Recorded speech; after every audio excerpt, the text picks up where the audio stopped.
గులాబీ జెండా విజయం దిశగా అడుగులు వేస్తుందని కేసీఆర్ ని మళ్లీ ముఖ్యమంత్రిగా చేసే బాధ్యత ప్రజలు తీసుకున్నారని ఎమ్మెల్యే అనిల్ జాదవ్ అన్నారు.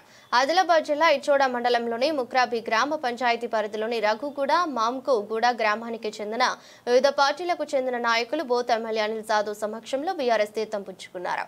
ఈ సందర్భంగా ఎమ్మెల్యే అనిల్ జాదవ్ పార్టీ కండువా కప్పి వారిని ఆహ్వానించారు. అనంతరం ఎమ్మెల్యే మాట్లాడారు.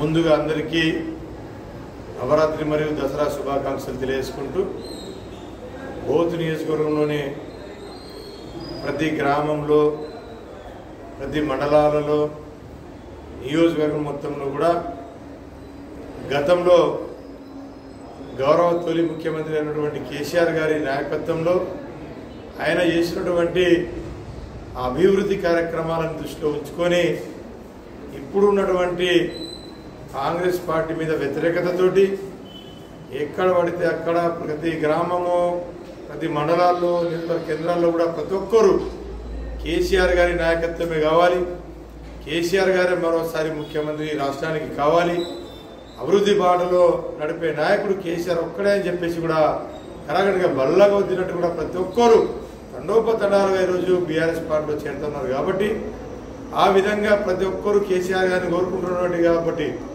ఏదైతే యువ నాయకుడు ఏదైతే వర్కింగ్ ప్రెసిడెంట్ కేటీఆర్ గారి యొక్క నాయకత్వంలో కూడా అందరు ప్రజలు కోరుతా ఉన్నారు. కాబట్టి అందరూ వచ్చే ఎన్నికల్లో భారీ మెజార్టీతో బీఆర్ఎస్ పార్టీని రాష్ట్ర స్థాయిలో కానీ ఇక్కడ నియోజకవర్గ బోత్లో కూడా కానీ ఆదిలాబాద్ జిల్లాలో మొత్తం బీఆర్ఎస్ పార్టీ జెండా ఎగరే రెపరెపలాడే రోజులు దగ్గరలో ఉన్నాయని చెప్పేసి కూడా ఈ సందర్భంగా తెలియజేసుకుంటున్నాం. జై తెలంగాణ.